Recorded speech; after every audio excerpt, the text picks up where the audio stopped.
Some land doesn't just hold memories, it holds the screams of the people who bled for it. And Ewan Gray didn't realize he'd just bought such land, until he saw three Bannock women hanging from ropes at his front gate. Ewan had paid $40 for the ranch at Silver Butte, Nevada, cash he'd scraped together from years of hard, lonely labor. He'd been promised a quiet patch of land, nothing but wind, sagebrush, and the sound of his own boots on the dirt. But the West has a way of lying to you before it guts you. The late afternoon sun was throwing blood-red light across the valley when he saw them. Three women swaying, hands bound above their heads to the heavy beam just beyond the warped fence line. At first glance, they could have been effigies meant to scare off trespassers. But the wind stirred their hair, the ropes creaked under living weight, and Ewan's chest tightened with the slow, cold burn of rage. He dismounted without thinking, boots hitting the dust like a verdict. Their faces were swollen, bruised, and ashen. Whoever had done this hadn't simply wanted them dead. They wanted to send a message. Well, Ewan Gray had just received it, and he intended to send one back. The moment Ewan's knife bit through the first rope, the woman's weight collapsed into his arms. She was lighter than she should have been. Hunger and exhaustion had hollowed her down to bone and willpower. He eased her onto the dirt, careful not to jar the raw, rope-burned wrists, then moved to the second, then the third. Each cut felt less like freeing a captive and more like severing the grip of some invisible noose that had been cinched around this land long before he arrived.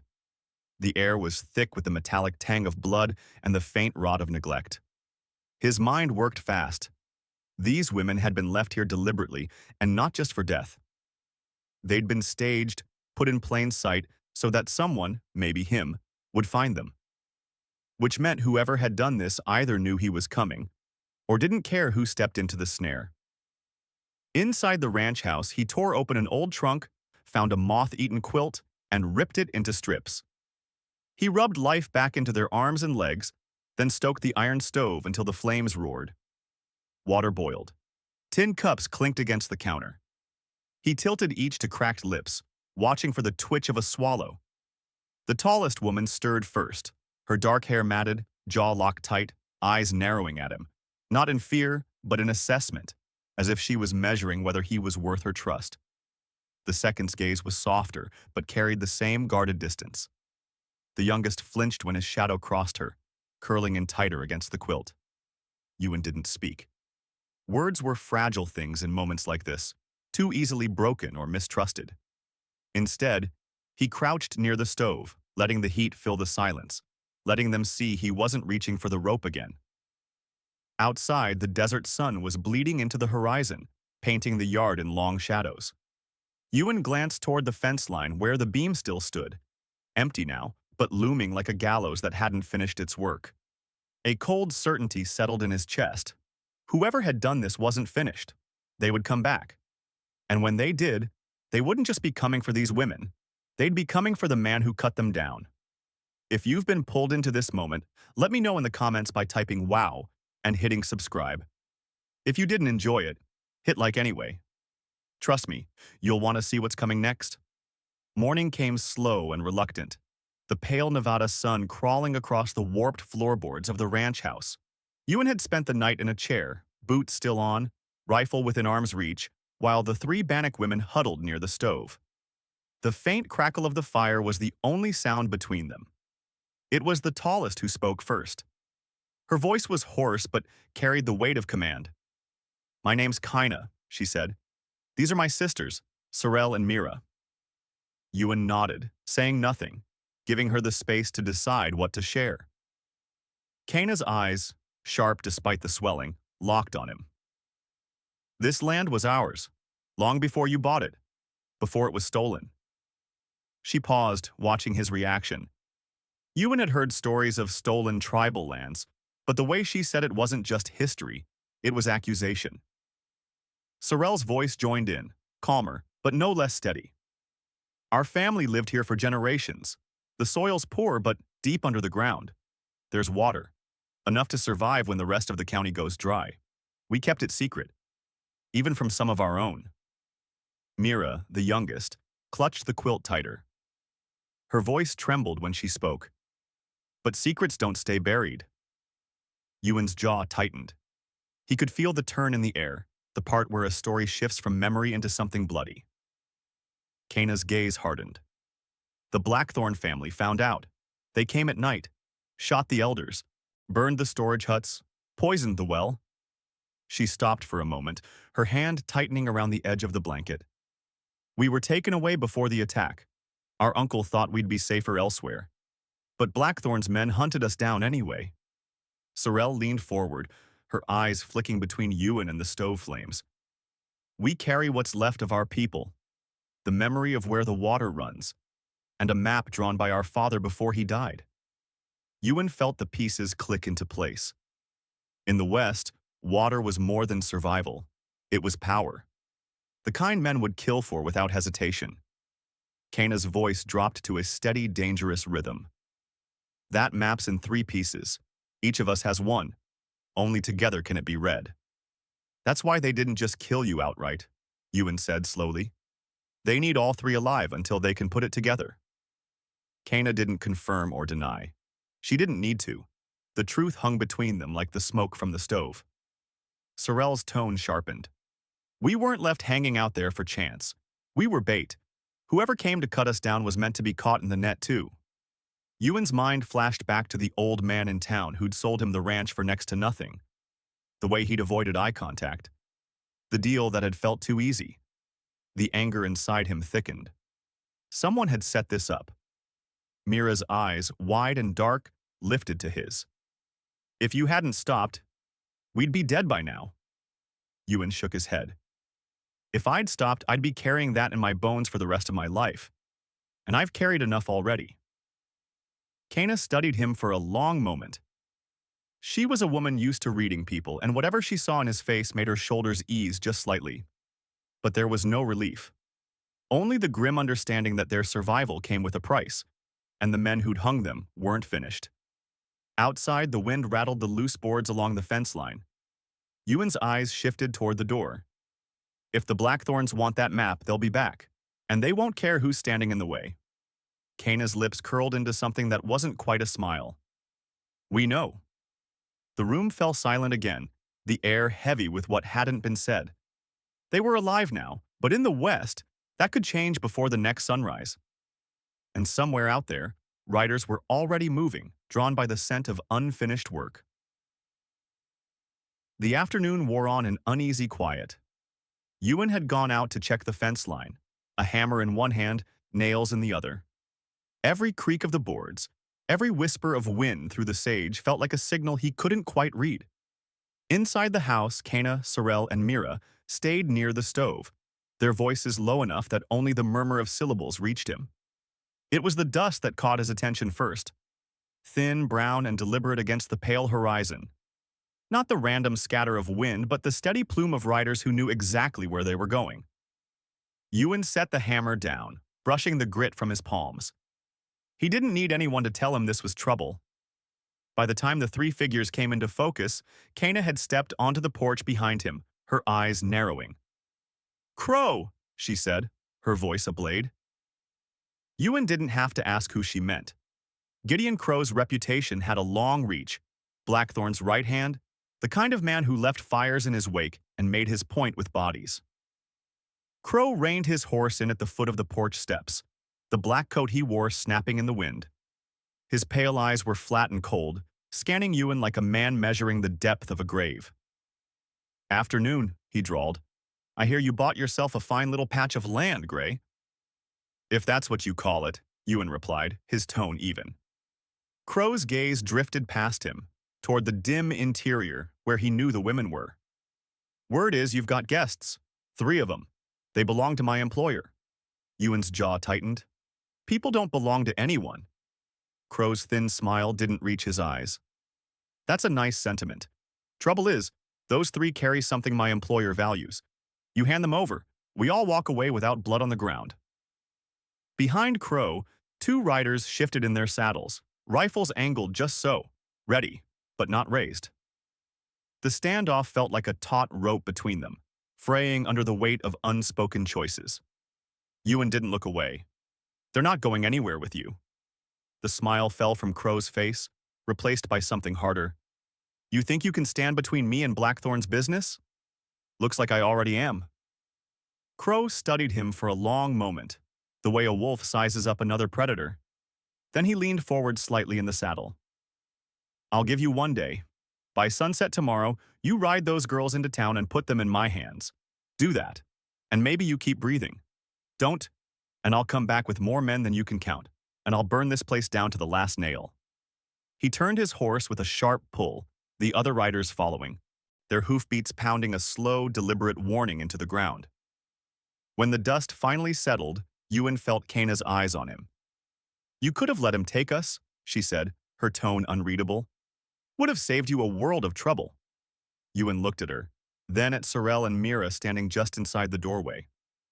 I'm not in the habit of handing people over to be killed. Even if it means Crow brings half the county down on you? Sorrel asked quietly. Even then. The silence that followed wasn't distrust. It was the heavy recognition of a choice that bound them all, whether they wanted it or not. Kana stepped closer, her gaze steady. You don't know what you're inviting. Crow doesn't bluff. If he says he'll burn this place, he will, and he'll make us watch. Ewan met her stare without flinching. Then we'd better be ready for him. Inside, he laid the rifle on the table and began checking the chambers. Extra ammunition came out of the saddlebag. The women exchanged a glance, something passing between them. Calculation, maybe, or the first flicker of reluctant trust. Outside, the wind carried the scent of approaching weather, though whether it was rain or blood, Ewan couldn't yet tell. By dawn the next morning, the desert air had the sharp bite of cold iron. Ewan was outside splitting kindling when the distant thud of hooves carried across the stillness. His grip on the axe tightened. For a moment he thought Crow had decided to come early, but the glint of a brass star on a rider's vest told him otherwise. Sheriff Walter Kane rode in with 2 deputies, dust clinging to their coats. Kane was a man Ewan knew only by reputation, a lawman who'd managed to keep order in a county where justice was often whatever the highest bidder could afford. He dismounted slowly, eyes scanning the property like he'd been expecting to find trouble already at the doorstep. Gray, Kane greeted, voice steady.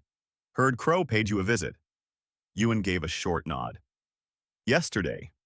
Said he'd be back by sunset with enough men to burn this place down. Kane's jaw tightened, not in surprise but in confirmation. Blackthorn's been pushing harder these last months. Folks are too scared to talk. But I've got more than talk now. One deputy brought forward a leather satchel, worn soft by years on the trail. Kane laid it on Ewan's kitchen table, unwrapping oilskin to reveal papers, land deeds, and one brittle ledger sheet yellowed with age.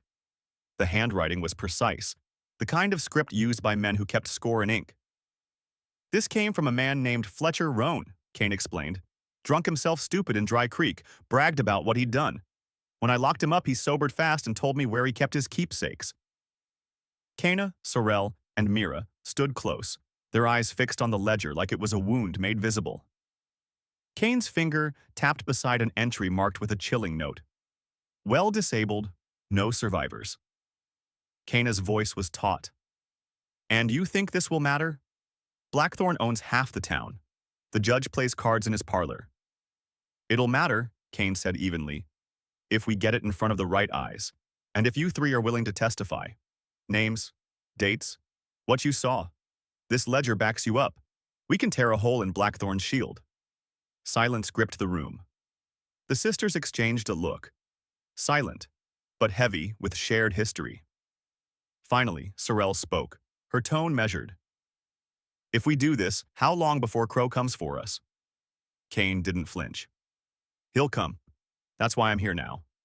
I can't post a guard here without making you a bigger target. But I can ride with you to Carson Wells tomorrow, get you under a federal marshal's protection. Once this evidence is in their hands, it's out of Blackthorn's reach. Ewan could feel the tension coiling in the air. Leaving meant abandoning the ranch.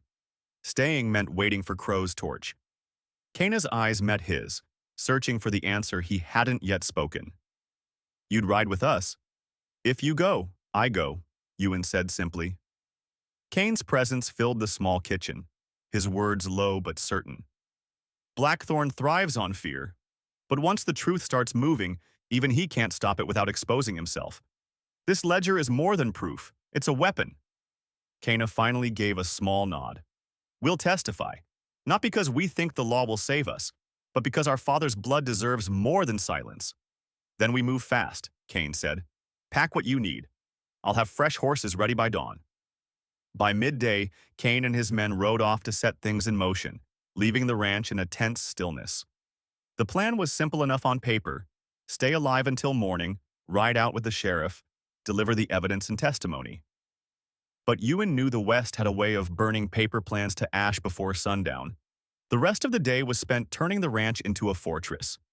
Ewan boarded up the weakest windows, braced the doors, and reinforced the barn so it could be barred from the inside. Kana and Sorrel strung wire between fence posts, creating choke points for riders. Mira carried water from the well, her small frame bent under the weight but refusing to be sent inside. As the sun dropped low, a single rifle shot cracked in the distance, not close enough to hit anything, but close enough to be heard. Minutes later, Ewan caught sight of a lone rider slipping back into the scrub. A scout. That night, the first act of sabotage came. A fire lit in the far corner of the barn was caught just in time. Sorrel had smelled the smoke while fetching tools. They doused it before the dry boards could catch, but the message was clear. They were being tested, pushed, and kept awake. The second night, someone cut the rope to the water trough, spilling the precious supply into the dust. Ewan found boot prints leading back toward the arroyo, but didn't follow. Chasing shadows was a good way to get killed. Instead, he set watches. Himself first, Kana second, Sorrel until dawn. During her shift, Kana broke the silence. You could still walk away, she said quietly. Kane will take us. You'd be free of this. Ewan didn't look at her. Walking away is something I've done enough of in my life. Too much. Her voice softened, but her words were edged with meaning. Our people have a word for those who stand when they don't have to. It means one who carries another's fire. Ewan finally met her gaze. I'm not carrying it for you. I'm carrying it with you. By the third night, the desert had gone from silent to watchful, as if the land itself knew something was about to break. The wind carried the smell of dry mesquite and wood smoke, the kind that didn't belong to a campfire made for cooking. Somewhere out there, men were waiting for dawn to bring them into range. Ewan stood on the porch, rifle across his forearms, eyes scanning the black horizon. Inside, Kana, Sorrel, and Mira moved quietly, checking the ammunition laid out on the kitchen table. There was no fear in their movements now, only the practiced economy of people who had been living under threat for years. Just before sunrise, the first sign came. A hawk's cry split the morning air, followed by the distant glint of steel. Dust rose on the eastern ridge, not in the scattered pattern of riders passing through, but in the solid wall of an advancing line. Crow had kept his word. Ewan turned from the porch and called into the house. They're coming. The sisters moved into position without a word.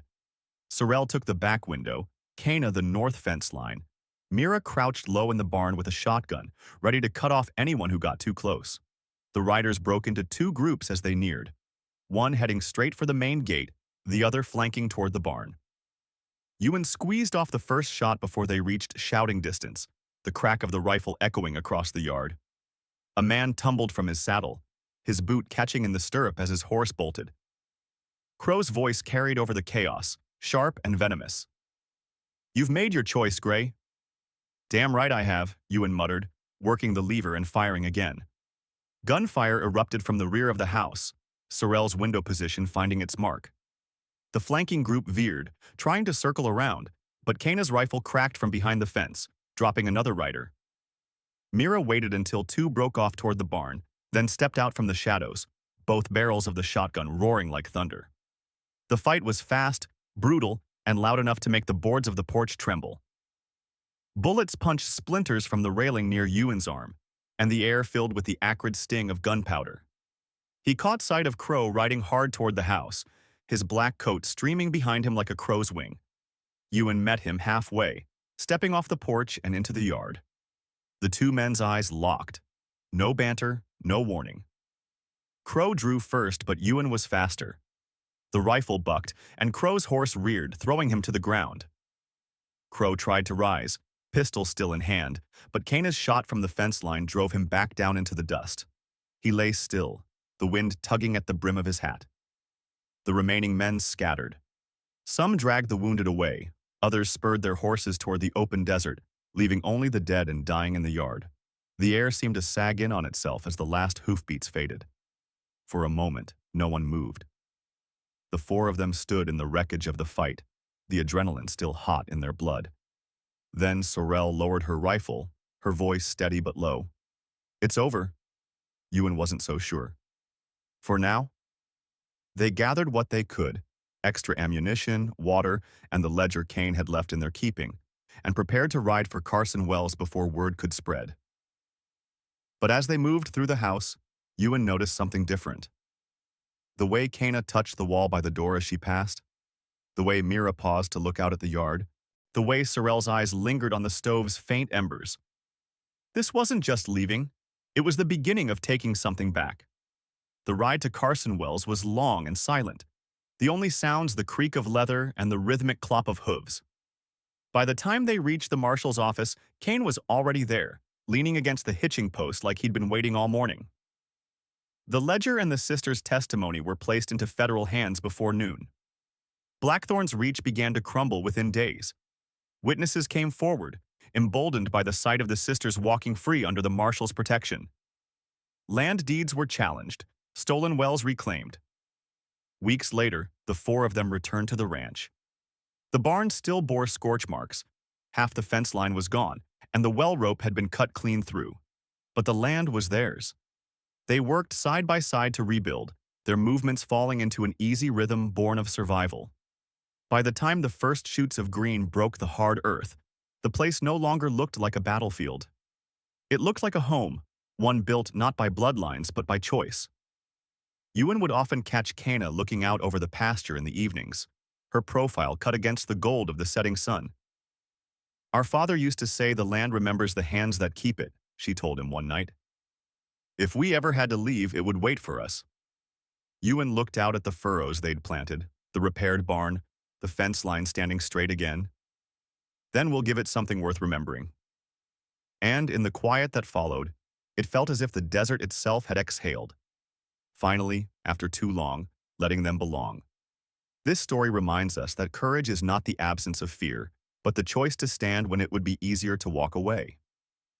Ewan's decision to protect Cana, Sorrel, and Mira shows that doing what's right often comes with personal risk, and that justice sometimes begins with a single act of defiance. It teaches us that family can be chosen, built on trust and sacrifice rather than blood. In a world where power preys on the vulnerable, the greatest victory is reclaiming dignity and land, proving that hope can take root even in the harshest soil.